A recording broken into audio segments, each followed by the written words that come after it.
Okay, so hello बच्चों, how are you? I hope all you are fine. And आज हम start करते हैं करंट इलेक्ट्रिसिटी, कंटिन्यू करते हैं. लास्ट क्लास में हमने क्या पढ़ा था? Cells, series and parallel.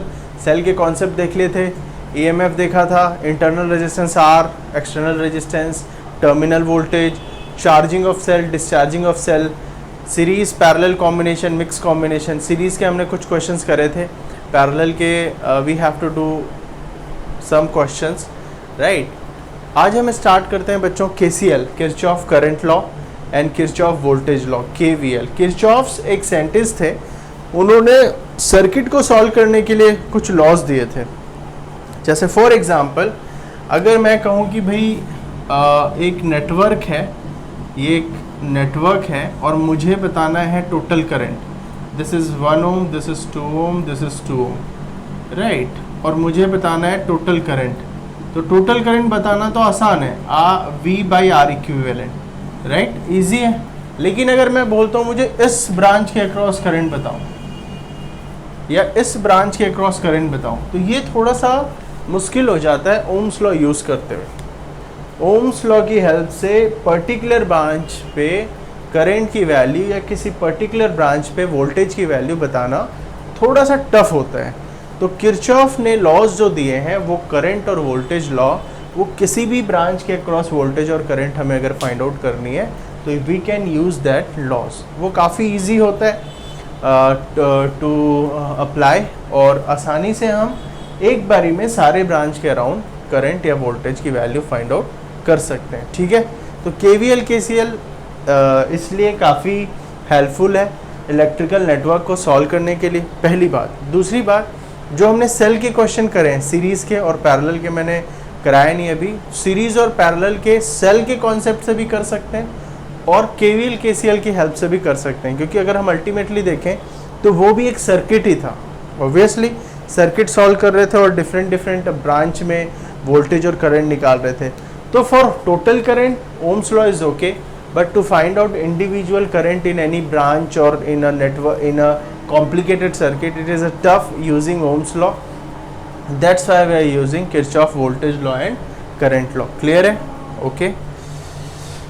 तो होता क्या है किरचॉफ और करंट और वोल्टेज लॉ, वो पहले हम समझते हैं. किरचॉफ लॉ,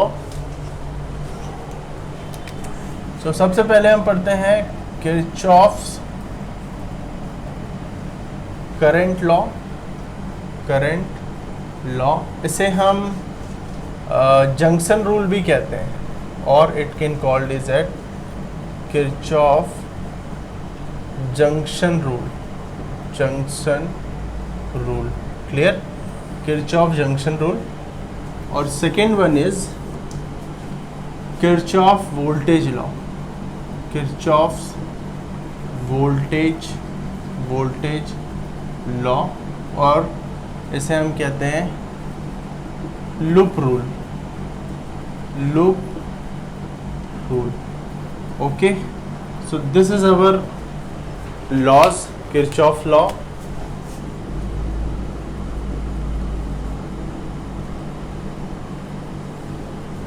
ओके, सो सबसे पहले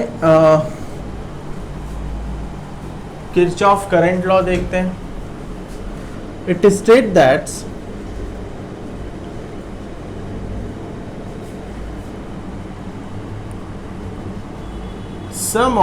algebraic sum of all the current meeting at junction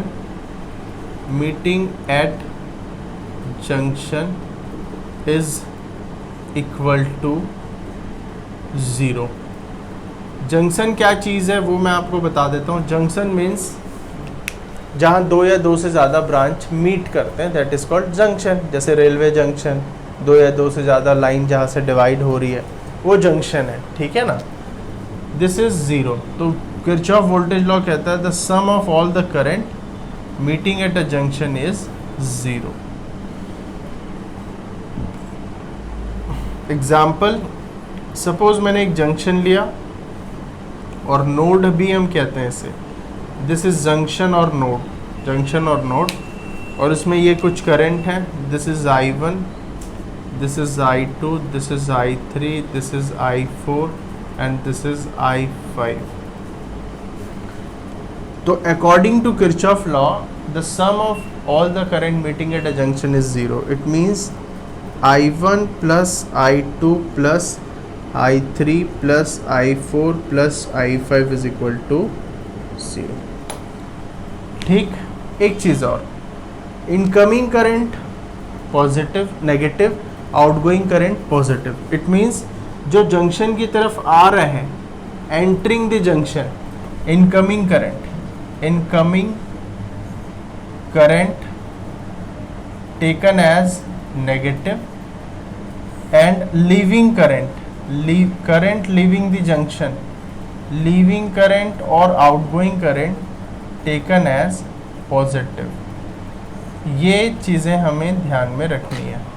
outgoing current या leaving the junction, current leaving the junction, जैसे ये लीव कर रहा है, बाहर निकल रहा है, पॉजिटिव, अंदर की ओर जो आ रहा है वो negative. So towards junction negative, outwards junction positive और वाइस वर्सा. इसका उल्टा भी ले सकते हैं, इनकमिंग पॉजिटिव, आउटगोइंग नेगेटिव. मतलब दोनों को अपोजिट लेना है. अगर incoming positive, outgoing negative, incoming negative, outgoing positive. ठीक है. सो यहाँ ध्यान से देखते हैं. Current I1 is negative, current I2 is positive, current I3 negative, current I4 negative, current I5 positive. This is Kirchhoff current rule. ठीक है. इसको हम ऐसे भी लिख सकते हैं, I1 plus I3 plus I4 is equal to I5 plus I2. ऐसे भी हम इसे लिख सकते हैं. इसका मतलब sum of incoming current, sum of current entering the node is equal to sum of current leaving the node. ऐसे भी हम इसे देख सकते हैं, लीविंग द नोड. क्लियर है. okay. एक चीज़ नोट करने वाली बात और है जो मैं यहाँ पर नोट कर लेता हूँ. It supports, it is in accordance to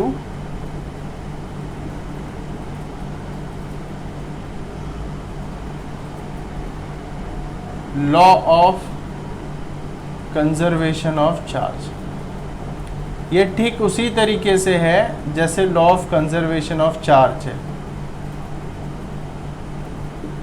right. Initial current is equal to final current, मतलब initial charge is equal to final charge.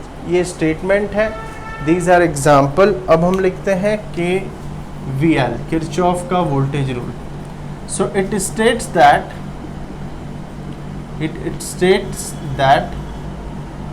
the sum of all the voltage, the sum of all the voltage meeting at a junction is 0. The sum of all the voltage across any closed loop is 0. Sum of all the voltage across any closed loop is 0. That is summation of V algebraic sum is equal to 0. Example, हम एक loop ले लेते हैं. This is a loop.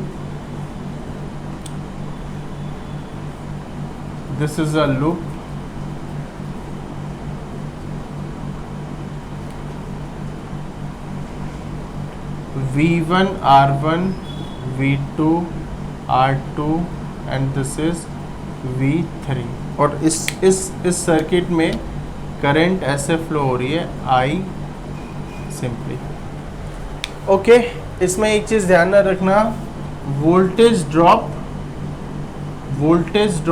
We will take as negative. Voltage का drop होना या voltage fall of voltage rise will taken as positive. Voltage rise positive, voltage drop negative. ठीक है, क्लियर। देखो, और सपोज मैं करंट की डायरेक्शन में जब चलूंगा तब ऐसा होगा, जब मैं करंट की डायरेक्शन में चलूंगा तो वोल्टेज फॉल या drop negative, voltage rise positive, और मैं करंट के अपोजिट डायरेक्शन में चलूंगा तो voltage fall positive end voltage rise negative. उल्टा हो जाएगा, मतलब जब भी हम करंट के अपोजिट डायरेक्शन में चलते हैं it will take opposite to what we have assumed, right. तो मैं करंट की डायरेक्शन में चलता हूँ, किसी भी एक नोड से आप चलना स्टार्ट करिए। सपोज इस नोड से चलता हूँ मैं, और सबसे पहले वोल्टेज आया ये V1, तो plus two minus is drop, drop plus two minus decrease, fall of voltage minus V1। फिर है रेजिस्टेंस, रेजिस्टेंस के अक्रॉस हमेशा ड्रॉप होता है क्योंकि वोल्टेज हमेशा ड्रॉप करता है रेजिस्टेंस। सो यहाँ पर भी क्या होगा, minus I into R1, voltage into current into resistance is voltage, Ohm's law. फिर minus plus rise of voltage plus V2, फिर plus minus fall of voltage minus IR2 plus minus fall of voltage minus V3 is equal to 0। This is Kirchhoff voltage rule. Clear. Individual loop हमें लेना है, fine, okay. Then note, यहाँ पर भी note लिख देते हैं, जैसे यहाँ पर हमने लिखा हुआ है note, it is in accordance to it is in accordance to law of conservation of what, law of conservation of energy। Energy का कंजर्वेशन जैसे होता है वैसे ही वोल्टेज का भी कंजर्वेशन होता है, ठीक है ना। Sum of energy can neither be created nor be destroyed, तो the sum of all the energy is constant. वैसे ही ये चीज़ है, ठीक है ना। तो ये है किरचॉफ का वोल्टेज, ओके, क्लियर है। तो this is Kirchhoff current and Kirchhoff voltage rule. कुछ मैं डेफिनेशन आपको बता देता हूँ, और लूप, ब्रांच, एक्सेट्रा की हम डेफिनेशन कर लेते हैं, then we will move to numericals, ठीक है। क्लियर है।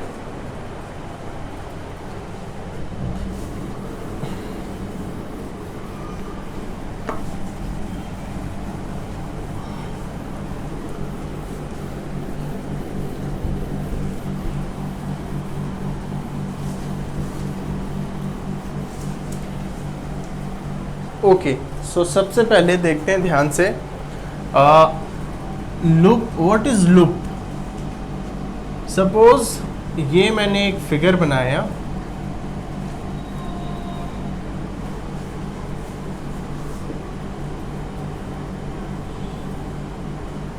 Okay. So what is loop here, loop मतलब this 3 loop is there, this is first loop, this is second loop and this whole is third loop.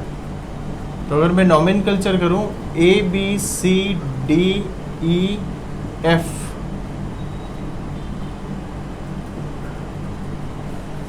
हमें individual loop लेना है, combined loop नहीं लेना है। बड़ा वाला लूप नहीं ले सकते क्योंकि उसके अंदर 2 लूप है।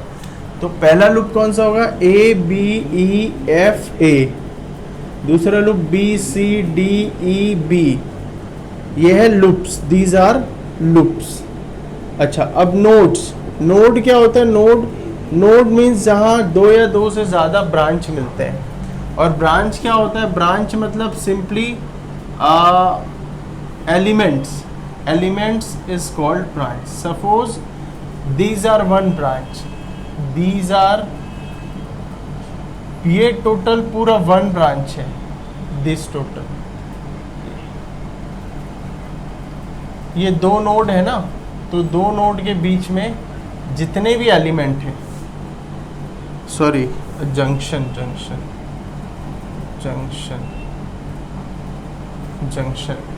व्हाट इज नोड,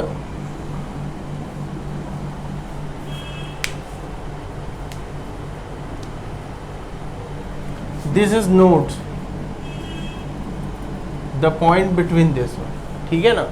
तो देखिए ध्यान से, एलिमेंट्स, ब्रांच, तो एक ब्रांच तो ये हो गई ए बी, तो ब्रांच कितने हैं, one branch is A B, फिर है ए एफ, फिर है F E, then C D, इसको मैं हटा देता हूँ, एफ ई हटा दो, ये प्लेन बना F, then C D, then B C और देन बी ई। टोटल हमारे पास इसमें कितने ब्रांच है, 5 ब्रांच। ब्रांच मतलब एलिमेंट्स, एलिमेंट्स ही ब्रांच कहलाते हैं। तो एक एलिमेंट रेजिस्टेंस, ये एक वोल्टेज, फिर रेजिस्टेंस, फिर रेजिस्टेंस, फिर रेजिस्टेंस, ठीक है ये।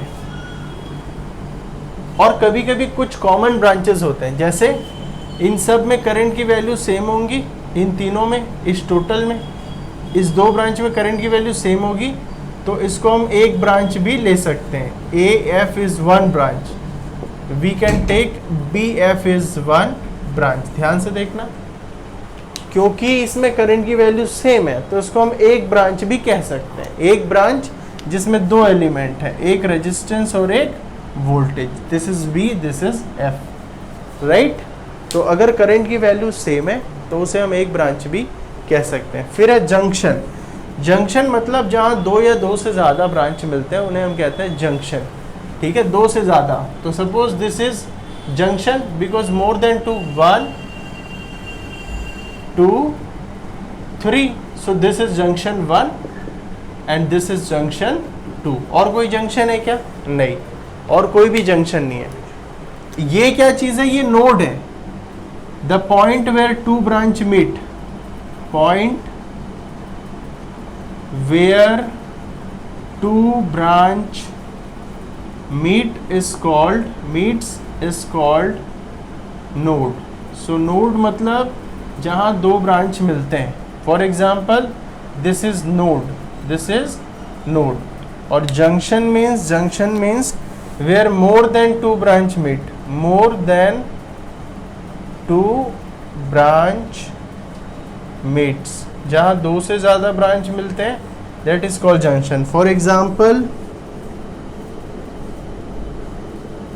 This is junction, this is junction, clear है। So this is node, 2 branch मिल रहे हैं, 2 element, and this is junction, ठीक है। तो हमने क्या क्या सीखा, लूप्स, ब्रांच, एलिमेंट्स, जंक्शन और नोड्स, ठीक है ना। चलो भाई आगे इधर समझो, समझ नहीं आएगा फिर देखो लिखना बाद में, क्लियर है। अब हम न्यूमेरिकल करना स्टार्ट करते हैं, चेक करना किस तरीके से इसके न्यूमेरिकल होते हैं। सो 1 to 1 हम करते हैं न्यूमेरिकल। पहले मैं करा देता हूँ KCL के, then we will go for KVL, KCL, then we will go for KVL, okay. So numericals, और ऐसा भी हो सकता है कि सेम क्वेश्चन को हम KCL और KVL दोनों मेथड से सॉल्व कर सकते हैं। It is also possible, it is also possible, ठीक है ना, it is also possible.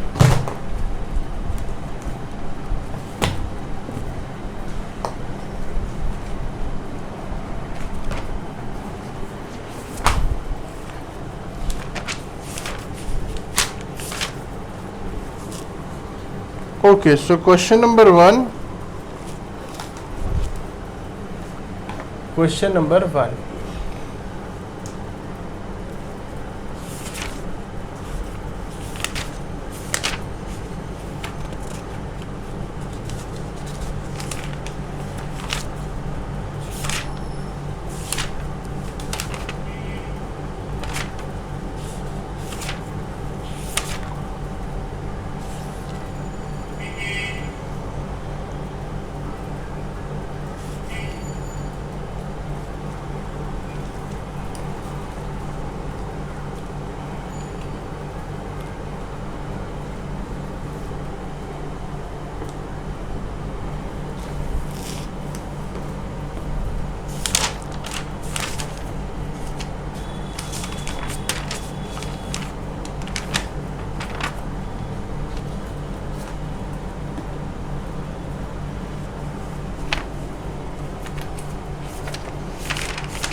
Okay, so this is question.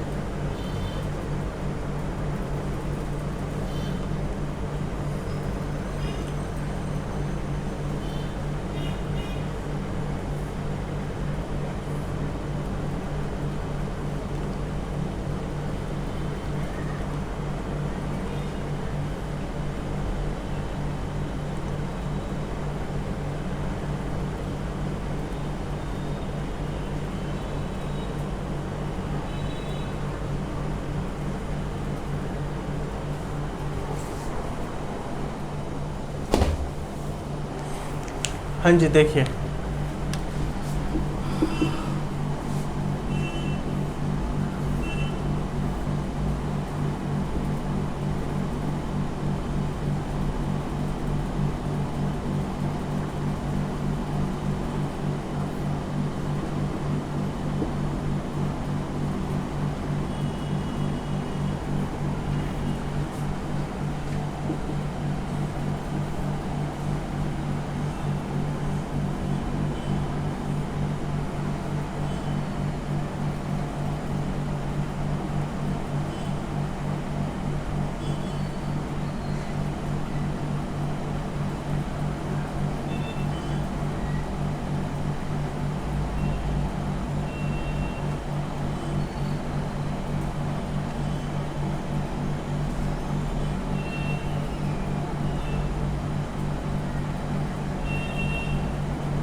हाँ जी देखिए, पहला क्वेश्चन, फाइंड आई, हमें आई की वैल्यू फाइंड आउट करनी है, ठीक है। तो देखो, sum of all the current meeting at a junction is 0, so sum of all the current बताना यहाँ पर क्या होगा। हाँ जी, इसलिए बोल रहा हूँ, कुछ ध्यान में नहीं आया, लिख लेना बाद में, रख दे कॉपी। I1 देखना, plus I1 plus 2 plus 10 minus 5 is equal to 0, ठीक है ना। Positive positive negative positive, so I is what, I की वैल्यू क्या हो जाएगी,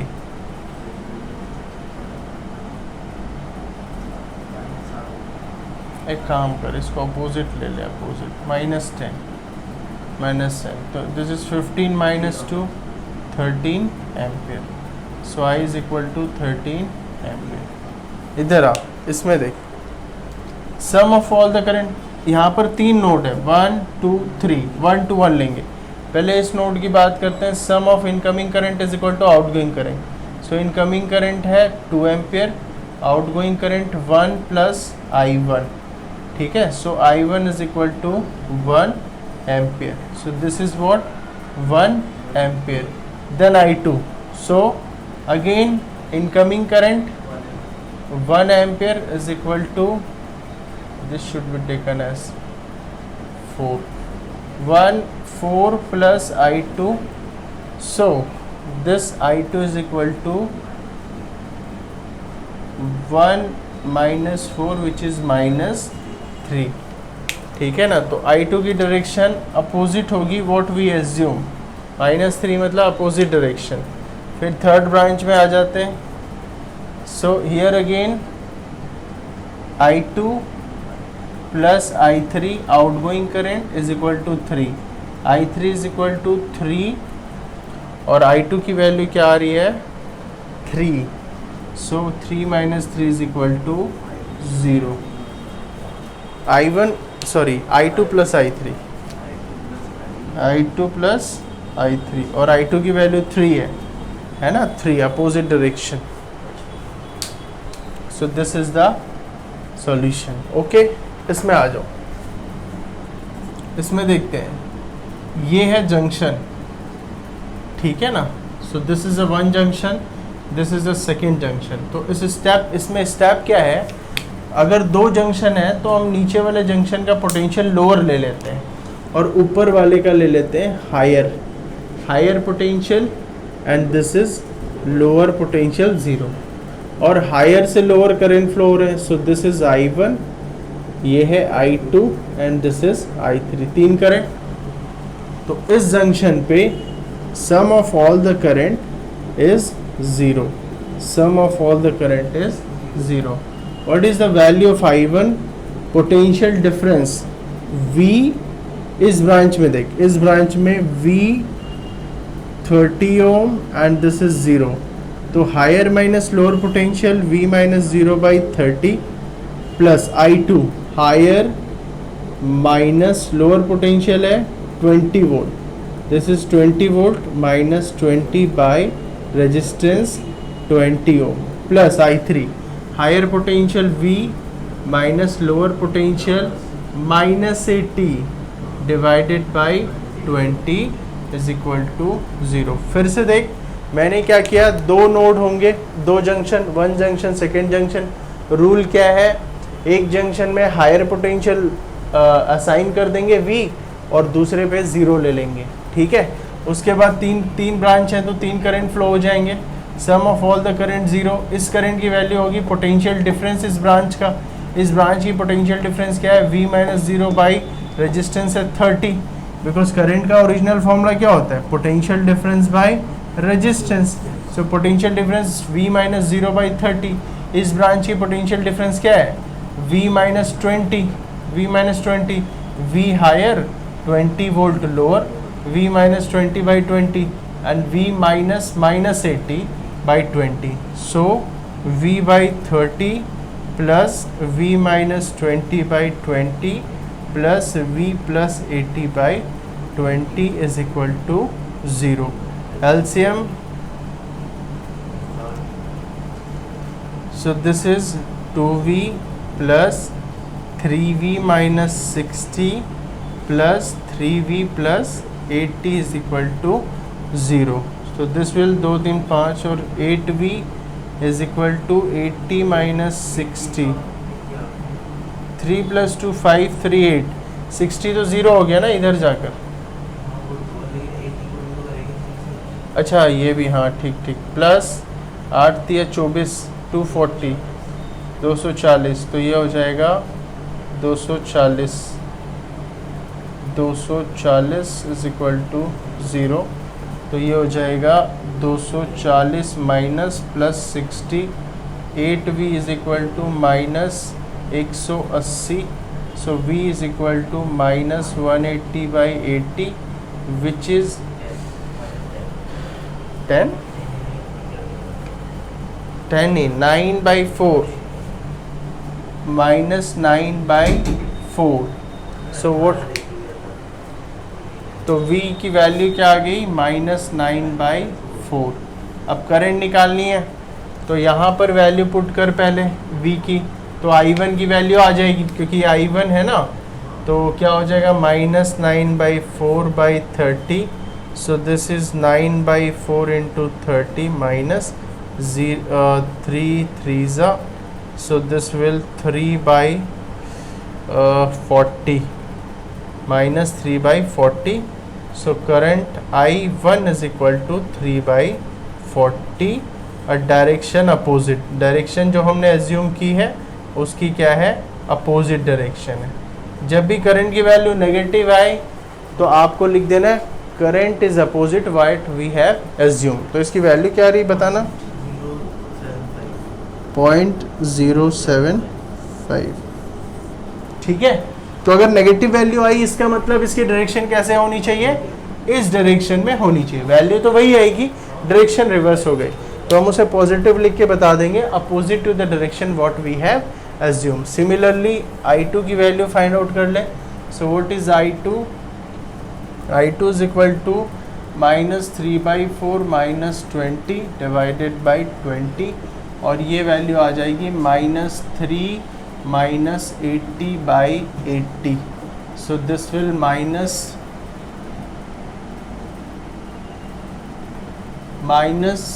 83 बाई 80. सो इसकी भी वैल्यू अपोजिट आएगी. वैल्यू क्या आ रही है, 83 by 80 1.03 answer, ampere answer. Minus तो पॉजिटिव ले लेंगे, मतलब इसकी भी डायरेक्शन अपोजिट होगी. ठीक है, थर्ड है I3 is equal to, I3 है v plus 80 by 20, v plus 80 by 20, so v minus 3 by 4, अरे सॉरी मैंने यहाँ 9 by 4 है ना, 3 कैसे दिया है, 9 by 4 है ना, सो this is 89, this is 89, 89 by 80 करना बेटा ज़रा, v minus 9 by 1.11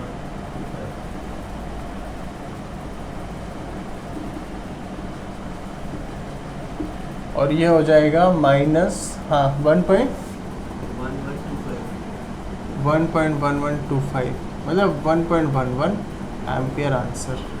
और यहाँ पर आंसर आ जाएगा 9 by 4 क्या होता है, तो माइनस 2.25 प्लस 80 by 20, तो पहले करना 80 माइनस 2.25, 80 माइनस 2.25, 77.75 by 20, 3.88 और direction is opposite what we have assume. ठीक है, तो ये तीन करंट की वैल्यू आ गई, this is my I1, this is I2 and this is I3। हाँ, तीनों अपोजिट डायरेक्शन में, अगर नेगेटिव पॉजिटिव आती तो डायरेक्शन ठीक रहती, तो वो कोई गलत नहीं होगी। ऐसा हर बुक्स में भी ऐसे क्वेश्चंस होते हैं जहाँ पर नेगेटिव वैल्यू आती है, क्योंकि करंट हम एज्यूम कर रहे हैं, हमें नहीं पता कौन सा हायर है कौन सा लोअर है ओवरऑल सर्किट में। समझ में आया? तो ये है KCL के क्वेश्चंस। ठीक है, these are question from KCL।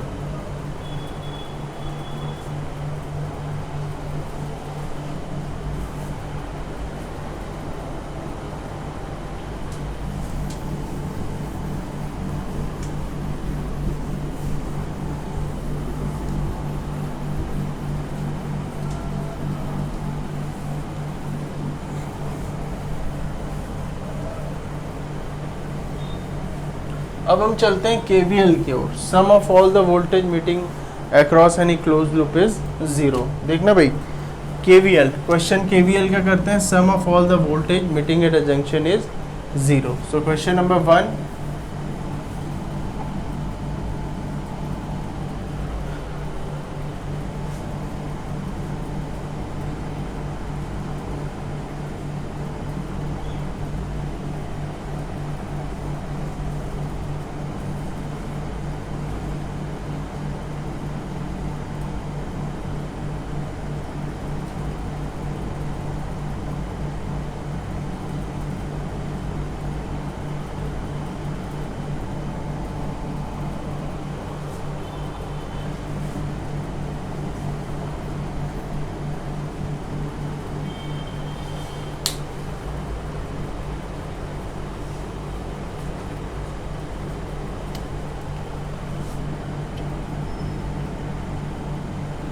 find the current in a circuit using KVL।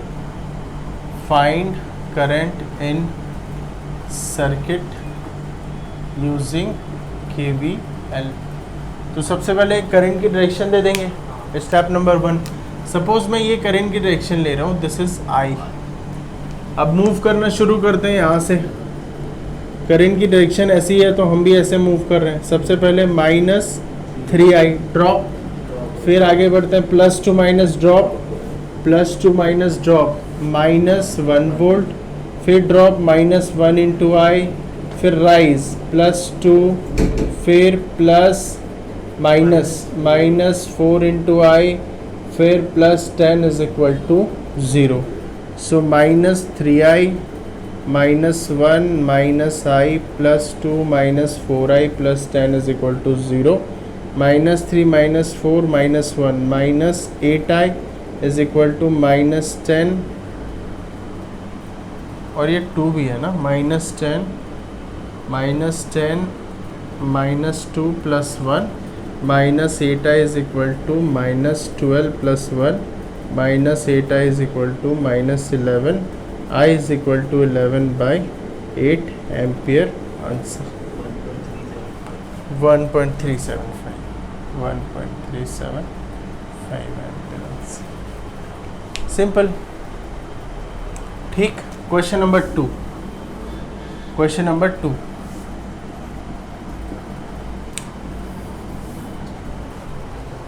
Question number 2 करते हैं केवीएल से।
Find current in all the branches using KVL.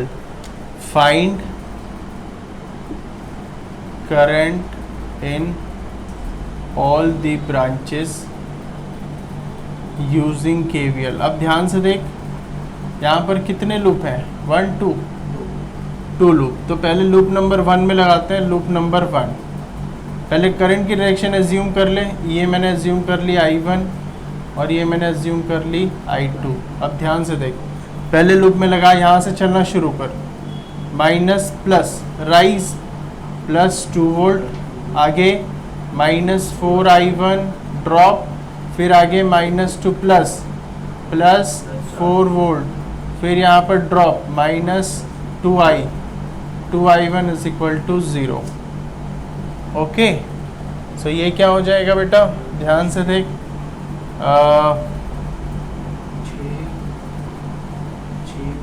6 + 6I1 is equal to 0। तो I1 is equal to -6/6, I1 is equal to -1 ampere.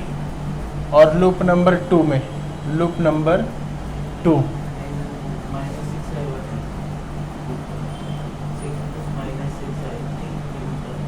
अच्छा ठीक है, तो ये +1 ठीक है, 1 एम्पियर। लूप नंबर 2 में स्टार्ट कर, यहाँ से चलना, यहाँ से कर दे, करंट की डायरेक्शन में चल, इस डायरेक्शन में करंट ऐसे चल रही है ना, तो -2I2 +4 -4I2 +6 is equal to 0। ये राइज ऑफ वोल्टेज है ना, राइज ऑफ वोल्टेज, ये हो जाएगा दो -6I2 + 10 is equal to 0। I2 is equal to -10 by -6, minus cancel, so I2 is equal to what? This is what? 10/6, हाँ 1.66 ampere answer, और 5/3। क्या इजी है? ओके, सो एक क्वेश्चन हम और करेंगे इसका, 1 more क्वेश्चन विल डू। और आप अगर ध्यान से देखो तो this is a series connection of cell. देखना ध्यान से, ये सीरीज कनेक्शन है सेल का, this is a cell in series. तो इसमें हम ये वाला फॉर्मूला भी यूज कर सकते हैं, I is equal to E equivalent + R equivalent. और ये है सेल इन पैरेलल, तो इसमें पैरेलल वाला फॉर्मूला भी यूज कर सकते हैं, E equivalent / R + R equivalent. ठीक है ना, ये। तो इस तरीके से सेल के क्वेश्चन को हम KVL KCL से भी कर सकते हैं। Okay, will do one more question. छोटा r है ना, ये देख, ये दोनों r है ना, इसके साथ क्वेश्चन वैसा एग्जैक्टली फ्रेम नहीं है, इसको तू प्लस करके फिर बना सकता है। मैं क्वेश्चन वैसा आएगा भी तो बता दूंगा, ठीक है।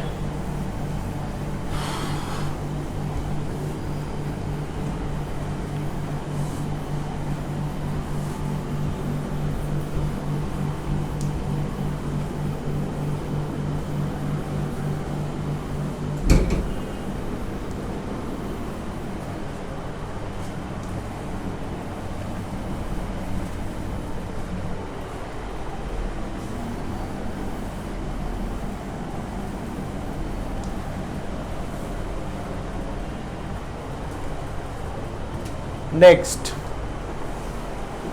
question number 2.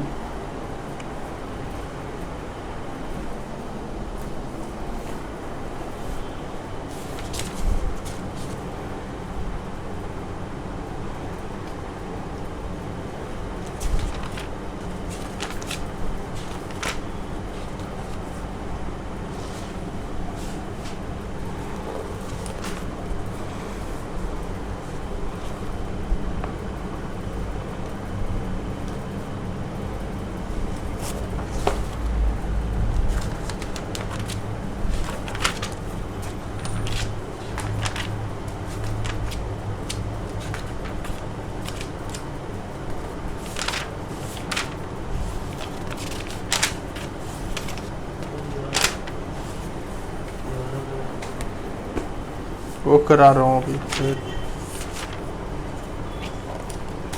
नेक्स्ट,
अब ध्यान से देख, find current in each branch using KVL।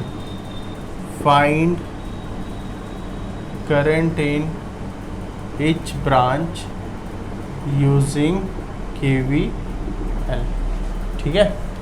देखो ध्यान से देखो, find the current in each branch using KVL। सो करते हैं। सबसे पहले direction I1, this is I2, this is I2, ठीक है। सो यहाँ से देख ध्यान से, यहाँ से मैं चलना स्टार्ट कर रहा हूँ। सो -I1 × 1 ओम, माइनस से प्लस, राइज 10, यहाँ पर देख ध्यान से -2, इसके अक्रॉस करंट क्या है बेटा, ध्यान देख। सो इसके अक्रॉस करंट है I1 और यहाँ से I2। सो इसके क्रॉस करंट है I1 + I2। इस तरफ से ऐसे करंट आ रही है I2 इस तरीके से। So both are in downward direction. So addition, अगर अपोजिट होते तो subtract is equal to 0। So -I1 + 10 -2I1 -2I2 is equal to 0। 10 - 3I1 -2I2 is equal to 0. So 3I1 + 2I2 - 10 is equal to 0। Equation number 1 set कर दिया मैंने, minus plus multiply करके। फिर है second वाले लूप में चलना है स्टार्ट कर, यहाँ से करंट की डायरेक्शन में इस तरफ चल। सबसे पहले -2i1 + i2, इसके अक्रॉस दो करंट i1 + i2, फिर माइनस इसके अक्रॉस है, ऐसे चल कर आप -i2 × 1 × i2 + 5 = 0, -2i1 - 2i2 - i2 + 5 = 0, so -2i1 - 3i2 = -5, है ना। तो 2i1 - 3i2 = 5। इसको एक साथ लिख और सॉल्व कर। सो लिख लेता हूँ 3i1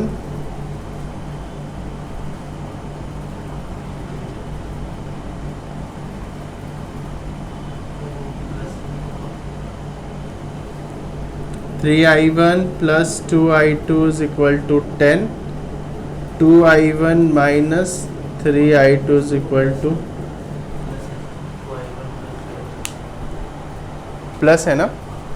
हाँ वही मैं सोच रहा था, गड़बड़ कहाँ हो रही है। अब यहाँ मल्टीप्लाई क्या करेंगे हम,